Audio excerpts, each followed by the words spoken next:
नमस्कार दोस्तों, स्वागत है आपका उपनिषद एकेडमी में।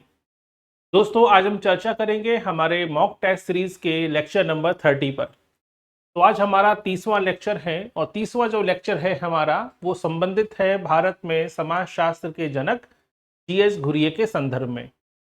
तो जीएस घुरिये से जुड़े हुए, उनके विचारों से जुड़े हुए 25 प्रश्नों को आज हम सॉल्व करेंगे। इन प्रश्नों का करने का उद्देश्य ये नहीं है कि इन 25 प्रश्नों को कर लिया तो पेपर हो गया, ऐसा नहीं है। ये 25 प्रश्न हम ये सोचकर करेंगे कि इससे हमारा एक सिलेबस कवर हो जाए, यानी जीएस घुरिये से जुड़े हुए टॉपिक को हमने पढ़ा हुआ है, उसका एक प्रकार से रिवीजन हो जाए।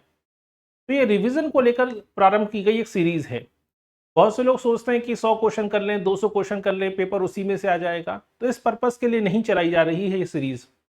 इसका पर्पस है कि आपने अगर पढ़ा हुआ है तो आपको थोड़ा सा रिवीजन करने का मौका मिल जाता है। 20-25 प्रश्नों को सॉल्व करके एक किसी टॉपिक से आपकी अच्छी कमांड बन जाती है। ठीक है, चलिए तो शुरुआत करते हैं आज के लेक्चर की। पहला प्रश्न आपके सामने आ रहा है। ठीक है, सामने देखिए, पहला प्रश्न है, कूट वाला यह प्रश्न है। जीएस घुरिये के भारतीय विद्याशास्त्र परिप्रेक्ष्य आपने पढ़ा ही होगा, इंडोलॉजिकल अप्रोच या इंडोलॉजी पर्सपेक्टिव। तो भारतीय विद्या दृष्टिकोण के संदर्भ में निम्नलिखित कथनों पर विचार कीजिए। यह प्रश्न पूछा गया है। अब 3 ऑप्शन दिए गए हैं आपको कि जीएस घुरिये का जो इंडोलॉजी अप्रोच है उससे जुड़े हुए कौन से 3 कथन सही हैं। 3 कथन दिए गए हैं, कौन सा कथन सही है। इसके बाद आपको कूट दिए गए हैं, इन कूट में से आपको सही आंसर पहचानना है।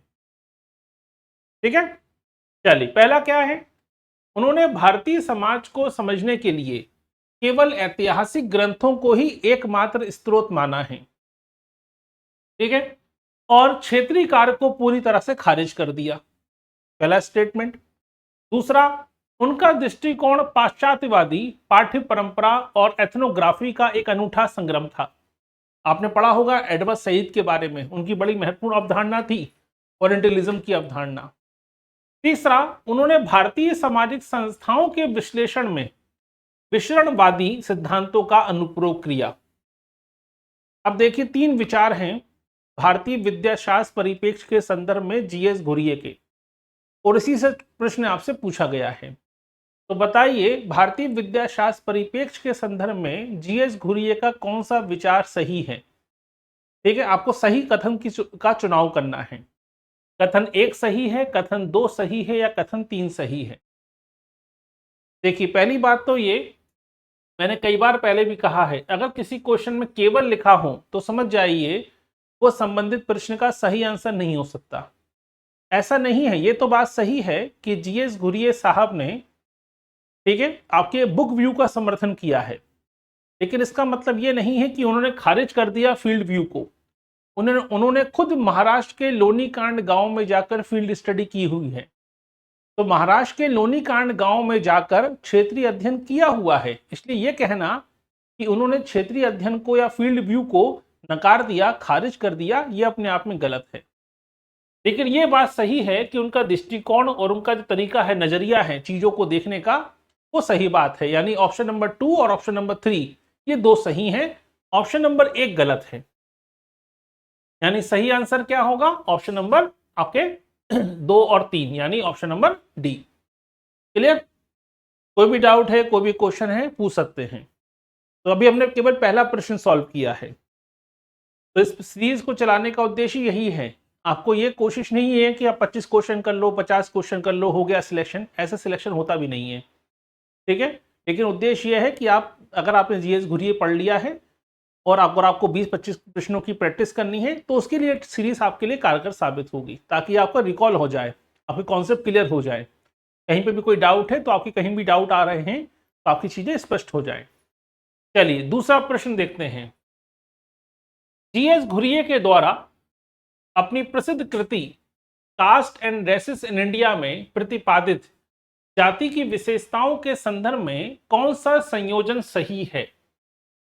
तो caste and races in India, अब देखिए किताब का नाम भी पूछ लिया गया, यानी प्रश्न के अंदर भी एक और प्रश्न छुपा हुआ है। Caste and races in India पुस्तक के लेखक कौन है, क्योंकि एमपीपीएससी में 150 प्रश्न आते हैं। उसमें से लगभग 55 से 60 क्वेश्चन ऐसे होते हैं जो डेटाबेस होते हैं। तो इस प्रकार के प्रश्न आपसे पूछे जा सकते हैं। तो बताइए, जीएस घुरिये ने caste and races in India में जो जाति की विशेषताओं को स्पष्ट किया है वो कौन सी विशेषताएं, सही संयोजन कौन सा है? Option A, option B, option C या ऑप्शन डी? इसमें से आपको सही चुनाव करना है। मैं थोड़ा पीछे हट जाता हूं, आराम से क्वेश्चन को पढ़ लीजिए। ठीक है, सभी को प्रॉपर तरीके से दिख रहा है क्वेश्चन? ठीक है, अब देखिए सही आंसर क्या है। इसमें से अगर इस प्रकार के प्रश्न आए तो उसमें एलिमिनेशन प्रोसेस का इस्तेमाल कीजिए। आपने जाति की जो विशेषताएं बताई हैं जीएस घुरिये साहब ने, वो तो सारी पढ़ी होंगी। इसमें से वो चीजों को हटा दीजिए तो हो ही नहीं सकती। जैसे खान पान का कोई प्रतिबंध नहीं होता, क्या ऐसा होता है जाति व्यवस्था में? होता है। तो क्या खान पान का प्रतिबंध है? नहीं। स्वाभाविक सी बात है, खान पान का प्रतिबंध तो बहुत ज्यादा है। कौन किसके घर खा सकता है, कच्चा खाना पक्के खाने को तक को लेकर भेदभाव होता है। तो ये कहना कि खान पान का प्रतिबंध नहीं होता, ये अपने आप में गलत है। समाज का खंडात्मक विभाजन तो कहा है, संस्तरण भी होता है, नागरिक और धार्मिक अक्षमताएं होती हैं, अंतर विवाह की अनुपस्थिति होती है। जाति व्यवस्था का आधार ही अंतर विवाह है। ठीक है, तो वो तो संभव ही नहीं है। वर्ग चेतना, पवित्रता, अपवित्रता, व्यावसायिक गतिशीलता तो होती ही नहीं है जाति व्यवस्था में। यानी कुल मिलाकर और देखा जाए तो सही आंसर क्या है? Option number A. ठीक है, आगे बढ़ते हैं। कथन कारण वाला प्रश्न है। जीएस घुरिये ने भारत के जनजातीय समुदाय को पृथक आदिवासी मानने के बजाय उन्हें विशेष पिछड़ा हिंदू या बैकवर्ड हिंदूज के रूप में परिभाषित किया है। यह प्रश्न तो कई बार पूछा गया है कि जो ट्राइब्स हैं यानी जनजातीय समुदायों को पिछड़ा हिंदू किसने कहा है। ये कई बार क्वेश्चन पूछा गया है। तो जो पिछड़ा हिंदू कहा है, बैकवर्ड हिंदू कहा है, ट्राइब्स को, जनजातीय समुदाय को किसने कहा है? जीएस घुरिये साहब ने कहा है। ऐसे कई बार क्वेश्चन बनता है, जनजातियों को आदिवासी किसने कहा है। एक और क्वेश्चन बनता है, आदिवासियों को मसीहा किसे कहा जाता है। तो ऐसे प्रश्न के लिए भी तैयार रहिएगा। ठक्कर वापा ने जनजातीय समुदाय को आदिवासी की संज्ञा दी है और आदिवासियों का मसीहा भी ठक्कर बापा को कहा जाता है। चलिए वापस प्रश्न पर लौटते हैं। तो कथन यह कहता है कि जनजातीय समुदाय को क्या कहकर संबोधित किया है? पिछड़ा हिंदू कहकर संबोधित किया है। किसने? जीएस घुरिये साहब ने। ये तो सही बात है। क्यों कहा है, कारण क्या है? उनका मानना है कि इन जनजातियों का हिंदू समाज और संस्कृति के साथ आत्मसात्मीकरण और एकीकरण की प्रक्रिया ऐतिहासिक रूप से निरंतर चलती आ रही है। यानी लगातार जनजातीय समुदाय, ठीक है, कहीं ना कहीं हिंदू समाज से लगातार एसिमिलेशन होता जा रहा है, समाहित होते जा रहे हैं, सम्मिलित होते जा रहे हैं। यानी जनजातीय समुदाय हिंदू समाज का ही हिस्सा है। बस समस्या यह है कि वो थोड़ा पीछे रह गया, तो पीछे छूट गया। उसे शामिल करने की जरूरत है, उसे अलग थलग करने की जरूरत नहीं है।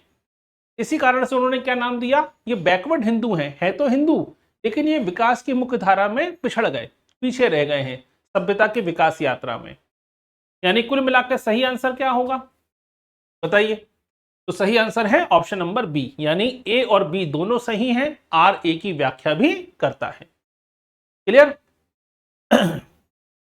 अगला प्रश्न आते हैं। अगला प्रश्न देखिए, जोड़ी मिलाने वाला प्रश्न है। कौन सी किताब में क्या विचार प्रकट किया है?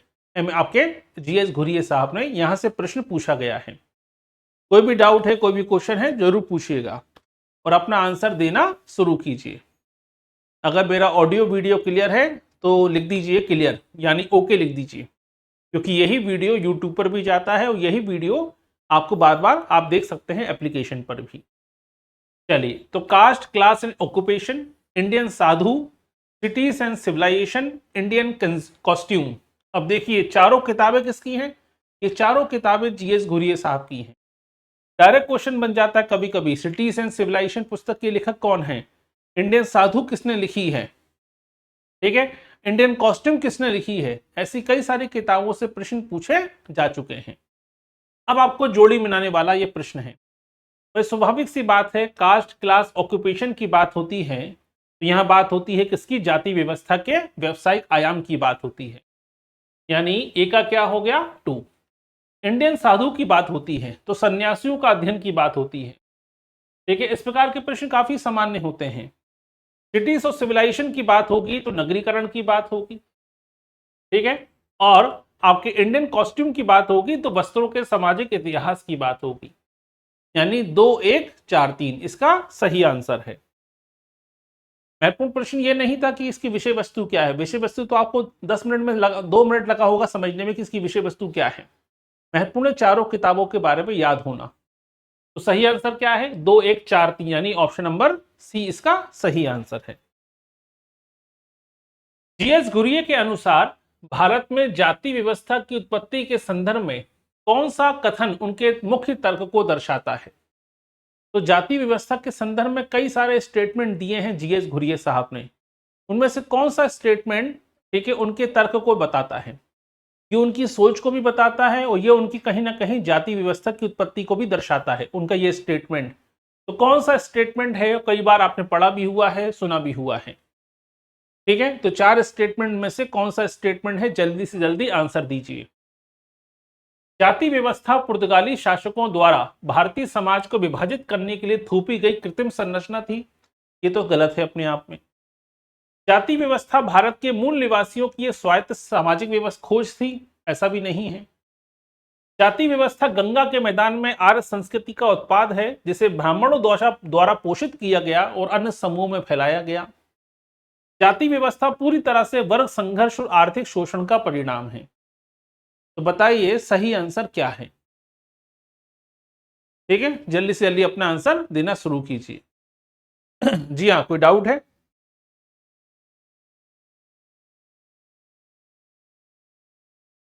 ठीक है, तो कई बार आपने सुना होगा स्टेटमेंट, बड़ा फेमस स्टेटमेंट है कि जाति व्यवस्था, ठीक है, गंगा के मैदानों में जाति व्यवस्था का उदय हुआ, ब्राह्मणों की संतान कहाँ है इसे, इसका लालन पालन पोषण उत्तर के मैदानों में हुआ, गंगा के मैदानों में हुआ और इसे पूरे भारत में फैलाया गया। ये बड़ा फेमस स्टेटमेंट है किसका? जीएस घुरिये साहब का, जाति व्यवस्था की उत्पत्ति को लेकर और जाति व्यवस्था को के इतिहास को लेकर। अगला प्रश्न देखिए, जीएस घुरिये ने अपनी पुस्तक family and kings in Indo European culture में इन 2 प्रमुख भाषाई और सांस्कृतिक प्रणालियों के बीच नातेदारी संबंधों का तुलनात्मक अध्ययन प्रस्तुत किया है। यह प्रश्न इतना सिंपल है कि अगर इसको कोई गलत कर दे तो जिसने समाजशास्त्र नहीं भी पढ़ा है वो भी इसको क्वेश्चन सॉल्व कर सकता है, क्योंकि किताब के नाम में ही सब कुछ छुपा हुआ है। और ये प्रश्न बहुत पुराना है, 2013-14 में ये प्रश्न पूछा गया था, आज से लगभग 13 साल पहले। बहुत सिंपल क्वेश्चन है अपने आप में।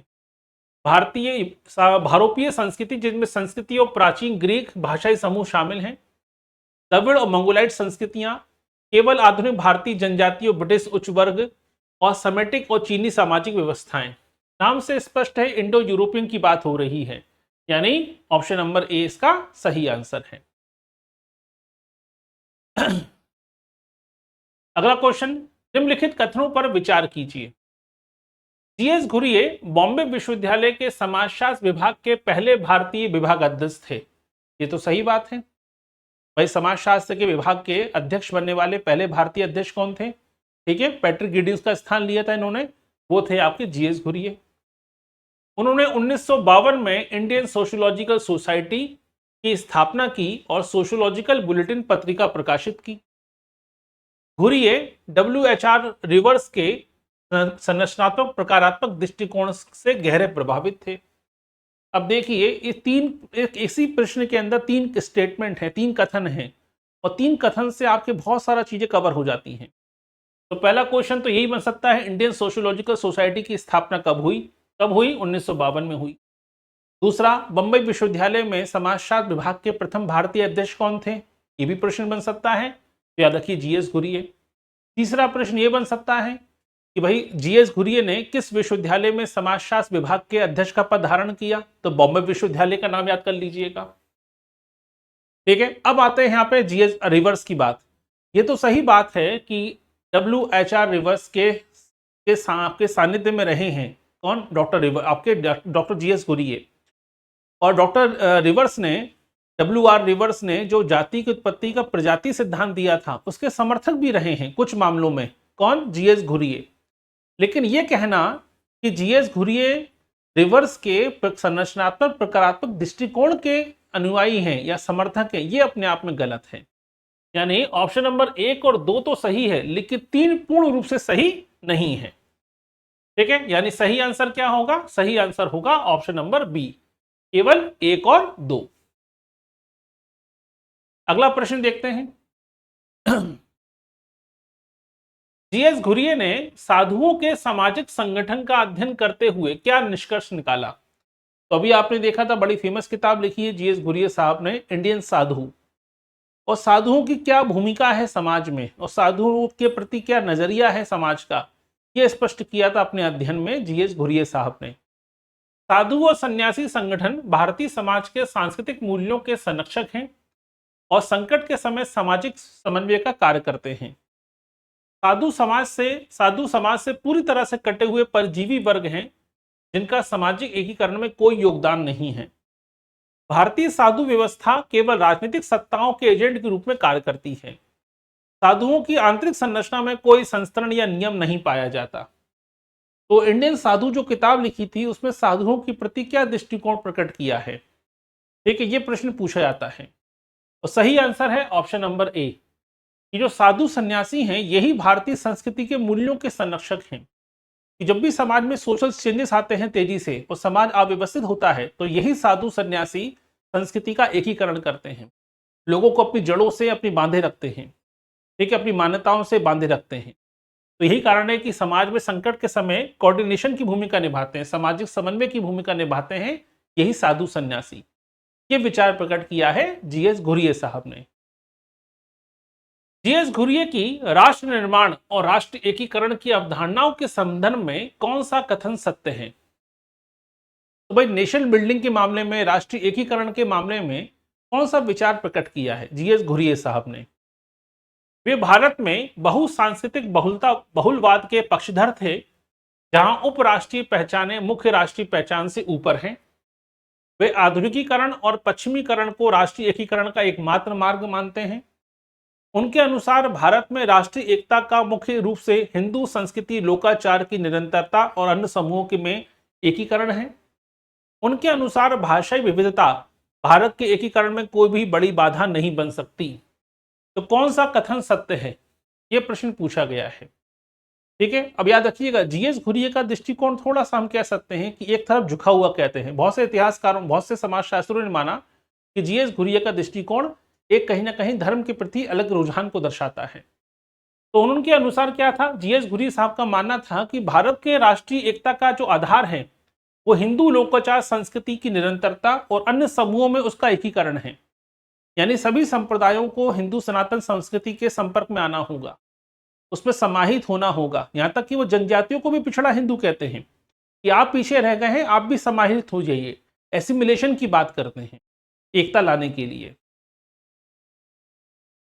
अगला क्वेश्चन, जीएस घुरिये ने बैरिन एल्विन की नेशनल पार्क या आदिवासियों को अलग थलग रखने की नीति का कड़ा विरोध किया। ये तो सही बात है। बैरिन एल्विन जाने माने विशेषज्ञ जिन्होंने बड़ी फेमस किताब लिखी थी द बैगा, मध्य प्रदेश की बैगा जनजाति पर काफी गहन अध्ययन किया, सहभागी अवलोकन विधि से अध्ययन किया था और ये बड़ी फेमस किताब लिखी थी।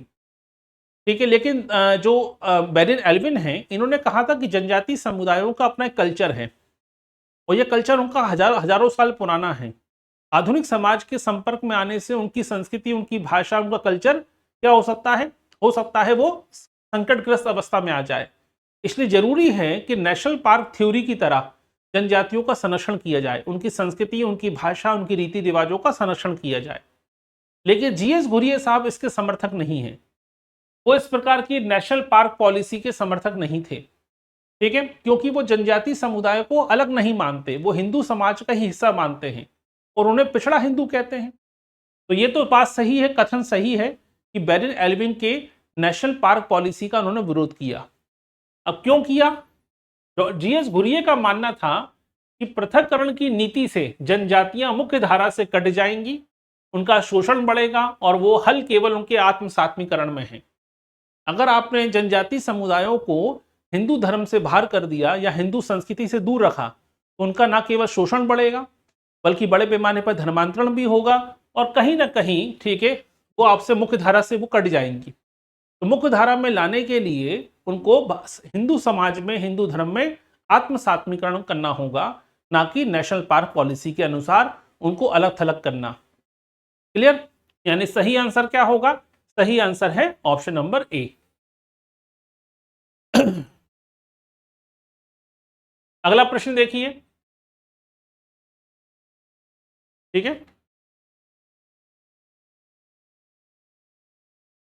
जी हाँ शिल्पा जी, प्रश्न अभी लिखा ही नहीं है, आपने पहले ही आंसर दे दिया। ध्यान समझिए क्वेश्चन को। जीएस घुरिये ने भारतीय नगरों के विकास और उनकी प्रकृति का अध्ययन करते हुए रूर्बन शब्द या ग्रामीण नगरीय शांतता के संदर्भ में क्या तर्क दिया है? भारतीय नगर और गांव दो पूर्ण विपरीत ध्रुव हैं जिनका आपस में कोई सांस्कृतिक संबंध नहीं है। भारत में नगरों का विकास पूरी तरह से औद्योगिक क्रांति की देन है। भारतीय नगरों में वर्ग संरचना ने जाति संरचना को पूरी तरह से समाप्त कर दिया है। और भारतीय नगरीकरण ऐतिहासिक रूप से ग्रामीण समाज का एक जैविक विस्तार है जहां दोनों संस्कृतियां सह अस्तित्व में रहती हैं। अब यहां पे एक शब्द है रूर्बन शब्द, क्या दिया है? रूर्बन। ठीक है, तो ग्रामीण नागरिक संतता की बात होती है।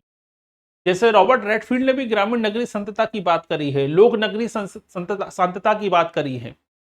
इसी प्रकार से ग्रामीण नगरीय संतता को लेकर रूर्बन शब्द का इस्तेमाल किया है जीएस घुरिये साहब ने।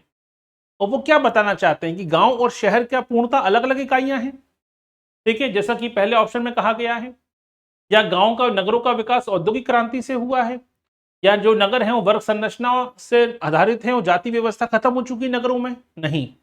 जीएस घुरिये साहब का मानना है कि जो भारत में नगरीकरण है वो ऐतिहासिक रूप से केवल औद्योगिकरण की देन नहीं है, वो ग्रामीण समाज की ही जैविक विस्तार है। यानी गांव की आवश्यकता को पूरा करने के लिए नगरों का विकास हुआ है। सामान्यतः हम क्या सुनते आए हैं हमेशा से कि औद्योगिक क्रांति के बाद, ठीक है, नगरों का विकास हुआ, नगरीकरण को बढ़ावा मिला। लेकिन जीएस घुरिये साहब कहते हैं कि नहीं, कहीं ना कहीं ग्रामीण समाज की जो अपनी अन्य आवश्यकताएं थी एग्रीकल्चर से हटकर, उसके लिए नगरों का विकास हुआ है। ठीक है, इसी कारण दोनों एक दूसरे पे क्या है? डिपेंडेंट है। चलिए अगला क्वेश्चन देखिए, इनमें से कौन सी पुस्तक जीएस घुरिये के द्वारा नहीं लिखी गई है? अब देखिए इतनी सारी किताबें आ चुकी हैं तो आपको याद हो गया होगा। गॉड्स एंड मैन, ठीक है, rural life, rural India in transition, Shakespeare on conscience और द महादेव कॉलीज। कौन सी किताब है जो जीएस घुरिये के द्वारा नहीं लिखी गई है? सभी लोग आंसर दिए जल्दी से जल्दी। आंसर देने में बहुत समय लगाते हैं, छोटे छोटे क्वेश्चनों को जल्दी पढ़ लिया कीजिए। तो बताइए कौन सी पुस्तक है जो जीएस घुरिये के द्वारा नहीं लिखी गई है? ठीक, gods and man, rural India in transition, Shakespeare on conscience, the Mahadev Kolis. इसमें बड़ी फेमस किताब है जो लिखी गई है डॉक्टर देसाई के द्वारा, AR देसाई के द्वारा, और किताब का नाम है रूरल इंडिया इन ट्रांजिशन। ये किताब AR देसाई के द्वारा लिखी गई है, जीएस घुरिये के द्वारा नहीं लिखी गई है। बहुत से लोग शेक्सपियर लिखा होता है तो कंफ्यूज हो जाते हैं। अगला क्वेश्चन देखिए, जीएस घुरिये ने गोत्र और प्रवर की संस्थाओं का विश्लेषण करते हुए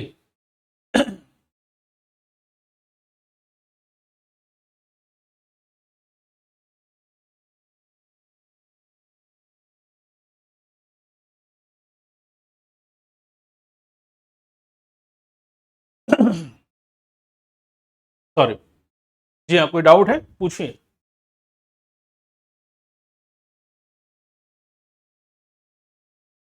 जीएस घुरिये ने गोत्र और प्रवर की संस्थाओं का विश्लेषण करते हुए इन्हें किस रूप में देखा है? तो गोत्र और प्रवर तो आपने पढ़ा ही होगा, ठीक है, यूनिट नंबर 1 में पढ़ते हैं भारतीय संस्कृति में। ये केवल काल्पनिक श्रेणियां हैं जिनका वास्तविक विवाह और नातेदारी से कोई संबंध नहीं है। ये भारोपीय और विशेषकर भारतीय आर्य समाज में अंतःविवाह वही विवाह को विनियमित करने वाली प्राचीन संरचनात्मक आधार थे। ये ब्राह्मणवादी अधि संरचना के ऐसे उपकरण हैं जो केवल आर्थिक लेन देन को विनियमित करते थे। ये आदिम जनजाति कुलों के प्रत्यक्ष प्रतिरूप हैं। तो गोत्र और प्रवर के संदर्भ में क्या विचार प्रकट किया है जीएस घुरिये साहब ने? यह प्रश्न पूछा गया है और बहुत ही सामान्य सा आंसर है। ये भारोपीय और विशेषकर भारतीय आर्य समाज में अंतर्विवाह और बहिर्विवाह को लेकर जो नियम बनाए गए हैं कि प्रवर विवाह, गोत्र विवाह को लेकर, उससे जुड़ी हुई संस्थाएं हैं अपने आप में। ठीक है, जो हमारे नातेदारी के विस्तार को तय करते हैं, जो कहीं ना कहीं हमारे विवाह संबंधों का आधार तय करते हैं।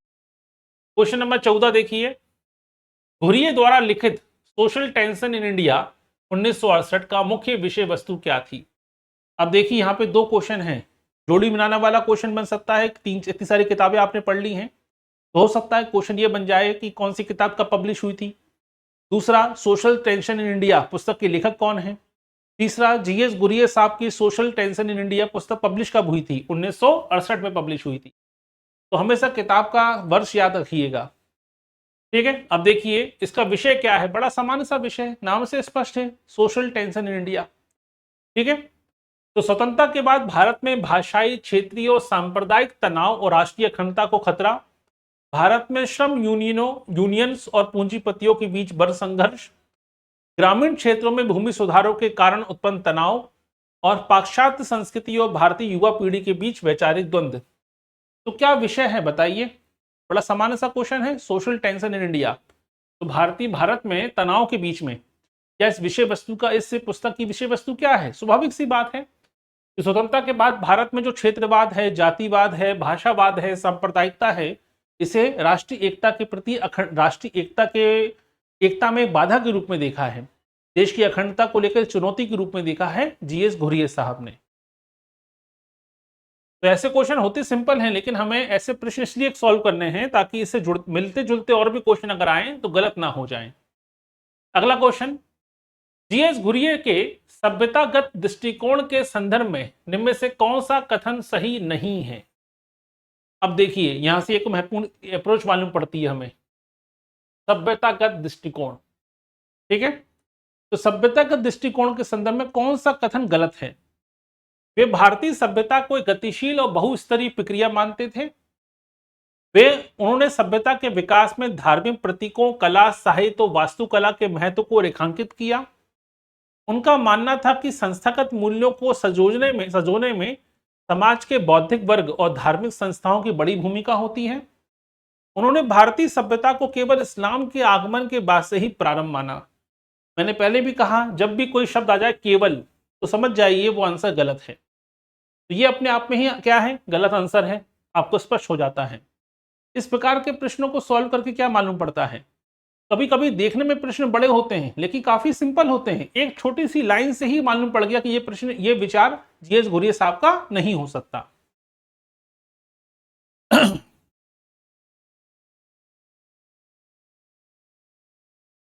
ठीक है, अगला देखिए, निम्नलिखित कथनों पर विचार कीजिए। जीएस घुरिये ने जाति को एक बंद वर्ग के रूप में परिभाषित करते हुए पश्चिमी विचारकों का समर्थन किया।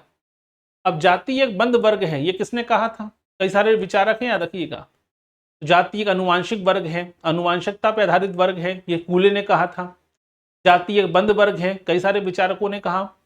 तो क्या जीएस घुरिये साहब ने इस जाति की इस विशेषता का या परिभाषा का समर्थन किया है? दूसरा, घुरिये के अनुसार अंतर्विवाह जाति व्यवस्था का सबसे केंद्रीय और अपरिवर्तनीय लक्षण है। और तीसरा, जीएस घुरिये ने जाति के ऐतिहासिक विश्लेषण के लिए कॉन्सेंट्रिक सर्कल्स मॉडल का उपयोग किया है। तो पहली बात तो यहां पे क्लियर हो जाती है कि इस पूरे प्रश्न के अंदर केवल एक ही स्टेटमेंट सही है, और वो स्टेटमेंट क्या है? जीएस घुरिये का सेकंड नंबर का स्टेटमेंट। जीएस घुरिये के अनुसार पूरी की पूरी कास्ट सिस्टम केवल एक ही चीज पर टिका हुआ है, वो है अंतर्विवाह। जब तक लोग अपनी ही जाति में विवाह करते रहेंगे तब तक कास्ट सिस्टम बना रहेगा, और कास्ट सिस्टम को तोड़ने का एक ही तरीका है, वो क्या है? Intercaste marriage. क्लियर? तो इस बात को याद रखिएगा, यही इनका मूल विचार भी है। यानी सही आंसर क्या है? ऑप्शन नंबर 2 सही आंसर है, केवल 2। घुरिये को अक्सर भारतीय समाजशास्त्र में एक राष्ट्रवादी समाजशास्त्री के रूप में वर्गीकृत किया जाता है। ऐसा क्यों? राष्ट्रवादी समाजशास्त्री क्यों कहते हैं? उनके लेखन का एक बड़ा हिस्सा औपनिवेशिक नवविज्ञान के संकीर्ण और विकृत सिद्धांतों का खंडन करने में और भारतीय संस्कृति की गौरवशाली निरंतरता को सिद्ध करने में केंद्रित था। तो हम जीएस घुरिये साहब को हम राष्ट्रवादी समाजशास्त्री क्यों कहते हैं? क्योंकि उनका बहुत लंबा जीवन, याद रखिएगा, जीवन का बहुत बड़ा समय या समाजशास्त्र के में योगदान में बहुत बड़ा समय पश्चिमी विचारकों को जो नजरिया था भारत को देखने का, उसको बदलने में लग गया। यानी उन्होंने भारत को भारतीयों की नजर से देखा है, ना कि पश्चिम की नजर से। और साथ ही साथ भारत की जो समाज की गौरवशाली परंपराएं हैं, इनको उल्लेखित करने में, रेखांकित करने में इनका जीवन का बहुत बड़ा समय गुजरा है। क्लियर? यानी कुल मिलाकर देखा जाए तो ए और आर सही हैं और आर ए की व्याख्या भी करता है, यानी ऑप्शन नंबर सी। घुरिये ने रिलीजियस कंसिस्टेंस के अपने अध्ययन में किन 3 महान सभ्यताओं के धार्मिक विकास का तुलनात्मक विश्लेषण किया है? ठीक है, अब ध्यान समझिएगा। रिलीजियस कंसिस्टेंस की बात हो रही है, धार्मिक चेतना की बात हो रही है, और धार्मिक चेतना का अध्ययन करने के दौरान किस प्रकार की सभ्यताओं में धर्म का किस प्रकार से डेवलपमेंट हुआ है, इसके लिए इन्होंने कंपैरेटिव स्टडी करी, तुलनात्मक अध्ययन किया है 3 सभ्यताओं का। अब वो 3 सभ्यताएं कौन सी हैं? कभी कभी प्रश्न और सिंपल हो सकता है कि जीएस घुरिये ने निम्न में से किस सभ्यता का अध्ययन नहीं किया? क्लियर? ऐसे क्वेश्चन भी बन सकते हैं। तो मेसोपोटामिया, मिस्र और भारतीय सभ्यता, भारत चीनी और माया सभ्यता, भारतीय ग्रीक और ईसाई सभ्यता, केवल इस्लामी, बौद्ध और आधुनिक पश्चिमी सभ्यता। तो कौन सी ऐसी 3 सभ्यताएं हैं जिनका अध्ययन किया है जीएस घुरिये साहब ने? तो सही आंसर क्या है? ऑप्शन नंबर ए, मेसोपोटामिया की सभ्यता, ठीक है, भारत की वैदिक सभ्यता और मिस्र की सभ्यता। इन तीनों का अध्ययन किया है, तुलनात्मक अध्ययन किया है धार्मिक विकास को समझाने के लिए, धार्मिक चेतना की व्याख्या करने के लिए।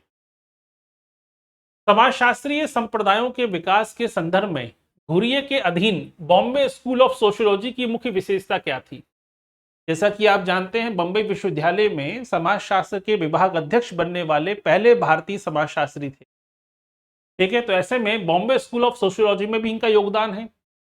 तो बॉम्बे सोशियोलॉजी योग के अंतर्गत इन्होंने महत्वपूर्ण कदम क्या उठाए? केवल मात्रात्मक पद्धतियों, सांख्यिकी प्रयोग को बढ़ावा दिया, मार्क्सवादी द्वंद्वात्मक भौतिकवाद की का कड़ाई से पालन किया, सैद्धांतिक बहुलवाद, गहन क्षेत्रीय कार्य के साथ ऐतिहासिक पाठ्य स्रोतों का समन्वय और विधिक विषयों पर शोध की स्वतंत्रता प्रदान की, केवल पश्चिमी सिद्धांतों का हूबहू भारतीय समाज पर अनुप्रयोग किया। तो बॉम्बे स्कूल ऑफ सोशियोलॉजी को लेकर जो उनका योगदान है, और कहीं ना कहीं बॉम्बे स्कूल ऑफ सोशियोलॉजी का जो हमें नैरेटिव मालूम पड़ता है, वो क्या है? वो है ऑप्शन नंबर सी। जैसे हम कहते हैं शिकागो स्कूल, एक है फ्रैंकफर्ट स्कूल, जर्मनी, जर्मन संप्रदाय, शिकागो संप्रदाय। ऐसे ही भारत में बॉम्बे स्कूल ऑफ सोशियोलॉजी अपने आप में भारतीय संप्रदाय को रिप्रेजेंट करता है, बॉम्बे संप्रदाय को रिप्रेजेंट करता है। और जीएस घुरिये का इसमें सबसे महत्वपूर्ण योगदान है। और जीएस घुरिये का जो बॉम्बे संप्रदाय है या बॉम्बे स्कूल ऑफ सोशियोलॉजी है, उसकी जो सोच है वो आपको क्लियर होनी जरूरी है, क्योंकि उसकी जो सोच है वही जीएस घुरिये की सोच है, याद रखिएगा। जीएस घुरिये ने अपनी पुस्तक the aboriginal so called and their future में मुख्य रूप से किस नृविज्ञानी या प्रशासक की नीतियों की तीखी आलोचना की है?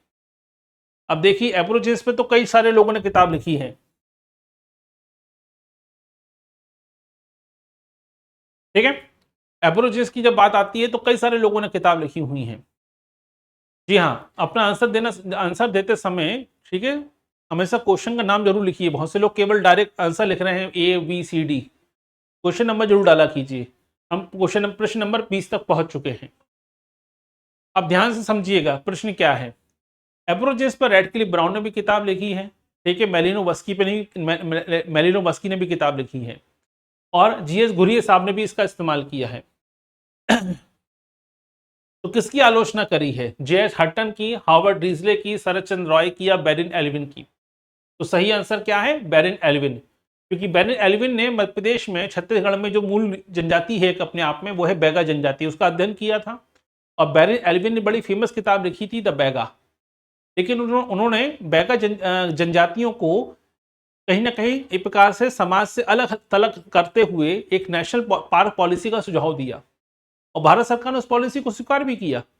हम देखते हैं कि भारत सरकार ने लंबे समय तक, आज भी आप देखिए, ठीक है, एसटी समुदाय को लेकर कई सारे ऐसे प्रावधान हैं जो उन्हें सेपरेट करते हैं ताकि उनकी संस्कृति की रक्षा की जा सके।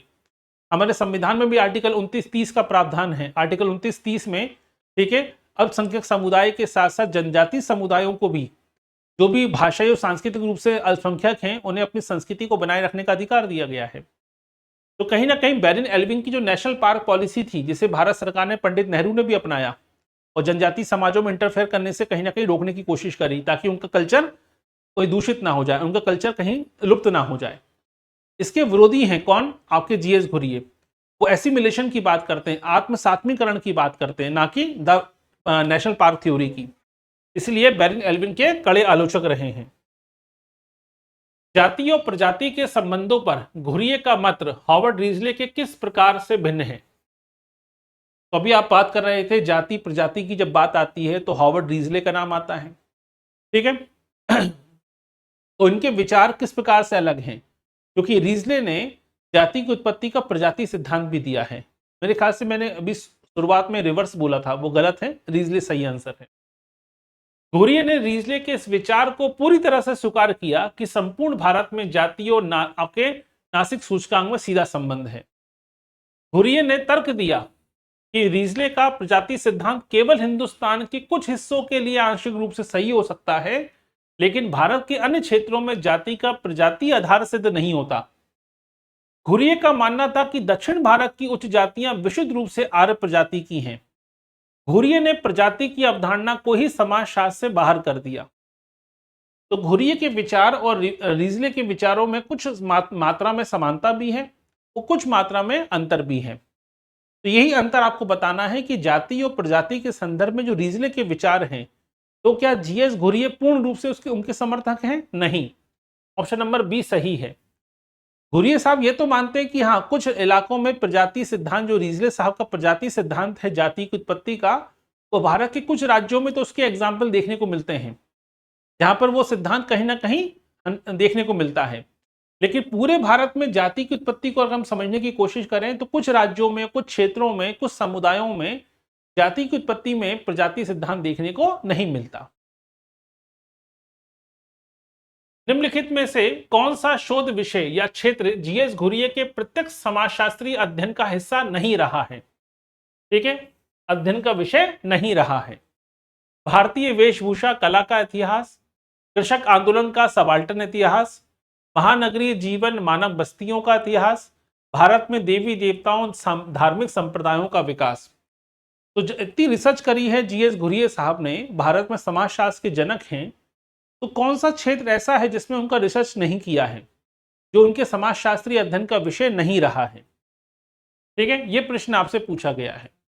जब भी आप जीएस घुरिये साहब की बात करते हैं तो देखिएगा उनके विचारों में कृषक आंदोलन, कृषक चेतना, कृषक असंतोष जैसी चीजें देखने को कम मिलती हैं।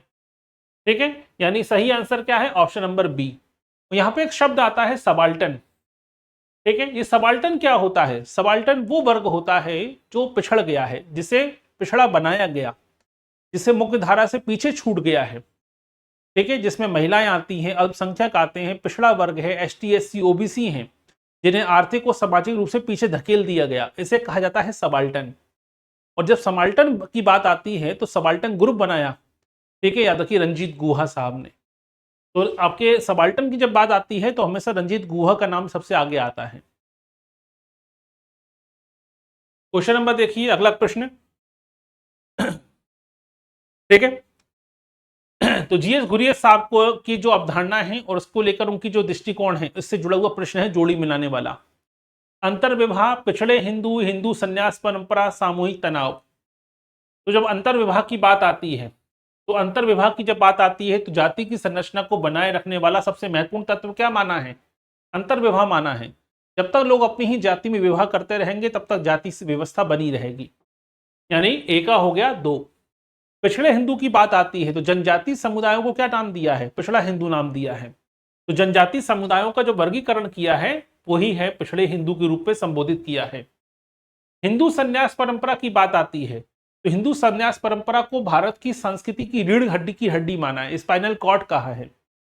यानी जब जब देश पर संकट आया है, यही साधु सन्यासियों ने भारत के कल्चर को बनाए रखने की कोशिश की है। ठीक है, तो ये हो गया सी का 1 और डी का क्या हो गया? डी का हो गया 4, यानी 2 3 1 4, यानी ऑप्शन नंबर ए इसका सही आंसर है। अगला प्रश्न देखिए, जीएस घुरिये के अनुसार भारतीय समाज में पश्चिमीकरण के प्रभाव के संदर्भ में निम्नलिखित कथनों में से कौन सा उनके विचारों को सही ढंग से दर्शाता है? तो पश्चिमीकरण के संदर्भ में या पश्चिमीकरण के प्रभाव के संदर्भ में कौन सा विचार दिया है? वैसे तो पश्चिमीकरण की अवधारणा एम.एन. श्रीनिवास की अवधारणा है, लेकिन जो पश्चिमीकरण के चलते भारतीय समाज पे प्रभाव पड़ा है, ठीक है, तो जीएस घुरिये के विचारों के अनुसार कौन सा कथन सही है, कौन सा उदाहरण ऐसा है विचार को दर्शाता है? पश्चिमीकरण ने भारतीय परंपराओं को पूरी तरह से नष्ट कर दिया है, उसका कोई सकारात्मक पहलू नहीं है। नहीं, गलत। पश्चिमी शिक्षा आधुनिक विचारों ने कुछ रूढ़ियों को कमजोर किया है, लेकिन भारतीय समाज के बुनियादी सांस्कृतिक मूल्यों ढांचे को नए रूप में अनुकूलित होकर बनाए रखे हुए हैं। भारतीय समाज ने पश्चिमी विचारों को पूरी तरह से आत्मसात करके अपनी मौलिकता को खो दिया है। पश्चिमीकरण के कारण भारत में वर्ग व्यवस्था पूरी तरह समाप्त हो चुकी है। तो सही आंसर क्या है? Option number B. ये इस प्रकार के प्रश्न हमें बताते हैं कि प्रश्न कभी कभी बहुत बड़ा होता है, इसके ऑप्शन भी काफी डिटेल में होते हैं, लेकिन अगर प्रश्न को समझा जाए तो प्रश्न बहुत सिंपल है, बहुत सरल प्रश्न है अपने आप में। निम्नलिखित में से कौन सा प्रख्यात समाजशास्त्री जीएस घुरिये के प्रत्यक्ष शिष्यों में स्टूडेंट में के रूप में गिना जाता है? M N. Srinivas, A R. Desai, Irawati Karve, D N. Majumdar. तो कौन से ऐसे शिष्य हैं जो आपके जीएस घुरिये के शिष्यों में गिने जाते हैं? ऐसे क्वेश्चन खूब पूछे जाते हैं, याद रखिएगा। टॉलकट पार्सन के शिष्यों को भी अच्छे से पढ़िएगा, बेलिनोवस्की के शिष्यों को भी अच्छे से पढ़िएगा, कई बार ऐसे क्वेश्चन पूछे गए हैं। तो M N. Srinivas, A R. Desai, Irawati Karve, D N. Majumdar, यानी एक व्यक्ति जो समाजशास्त्र का जनक है और उसके स्टूडेंट भी आने वाले वर्षों में महान समाजशास्त्री के रूप में गिने गए हैं। तो जीएस घुरिये के मार्गदर्शन में ही बहुत से समाजशास्त्रियों ने अपना समाजशास्त्रीय जो अध्ययन है प्रारंभ किया था। तो एम.एन. श्रीनिवास, ए.आर. देसाई, इरावती कर्वे तीनों ही शिष्य हैं किसके? आपके जीएस घुरिये के, लेकिन डी.एन. मजुमदार नहीं है। यानी सही आंसर क्या है? सही आंसर है ऑप्शन नंबर सी, 1, 2 और 3। तो ऐसे डेटाबेस क्वेश्चन कभी कभी पेपर को बिगाड़ देते हैं। हम बहुत डिटेल में कई सारे कॉन्सेप्ट पढ़ के चले जाते हैं और कभी कभी ऐसे डेटाबेस क्वेश्चन पेपर को बिगाड़ देते हैं हमारे। तो इन 25 प्रश्नों को सॉल्व करने का पर्पस ही यही है कि आपको कहीं ना कहीं एक प्रकार से रिकॉल हो जाए। यहाँ पे कोई दावा या कोई गारंटी नहीं की जा रही है कि ये 25 क्वेश्चन कर लिए पेपर तो इसमें से आएगा, नहीं।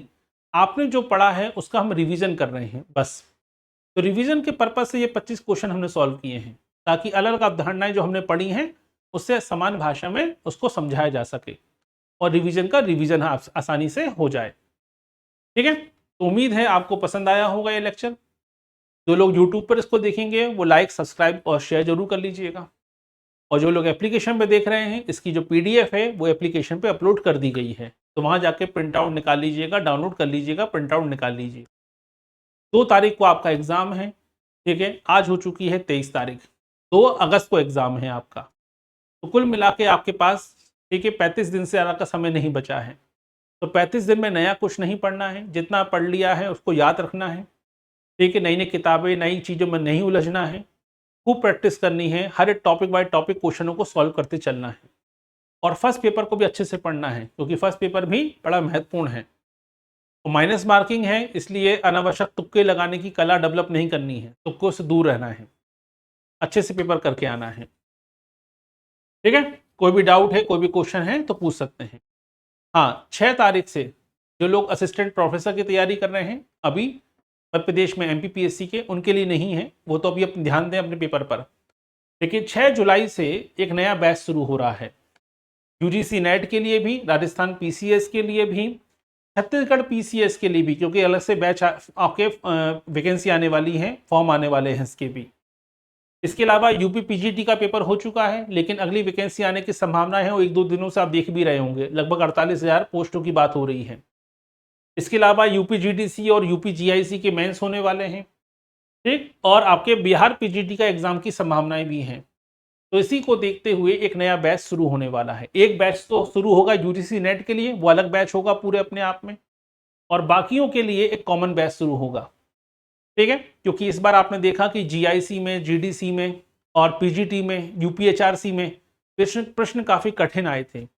अगर आपने कॉन्सेप्ट क्लियर नहीं किए हुए हैं तो पेपर नहीं बनेंगे, सीधी सी बात है। बहुत से लोग इंतजार करते हैं कि नोटिफिकेशन आएगा तब हम तैयारी करेंगे, तो ऐसे लोग सिलेक्शन के लिए नहीं बने हुए हैं, सीधी सी बात है। जब तक आप फॉर्म ना भर दें, नोटिफिकेशन ना आ जाए, तब तक आप किताब ही नहीं खोलेंगे तो फिर आपके लिए पढ़ाई का कोई पर्पस मकसद नहीं रह जाता है। ठीक है, तो आपको एग्जाम हो रहे हैं, आराम से वैकेंसियां भी आ रही हैं, अपनी तैयारी को अच्छे से बेहतर कीजिए। भले आप कोर्स लें या ना लें या किसी का भी ले, लेकिन तैयारी जरूर अपनी शुरू कर दीजिए। ठीक है, भले ही सेल्फ स्टडी कीजिए लेकिन पढ़ना शुरू कीजिए कम से कम। चलिए, तो मुलाकात होगी आपसे अगले लेक्चर में। बने रहिए हमारे साथ। बहुत बहुत धन्यवाद।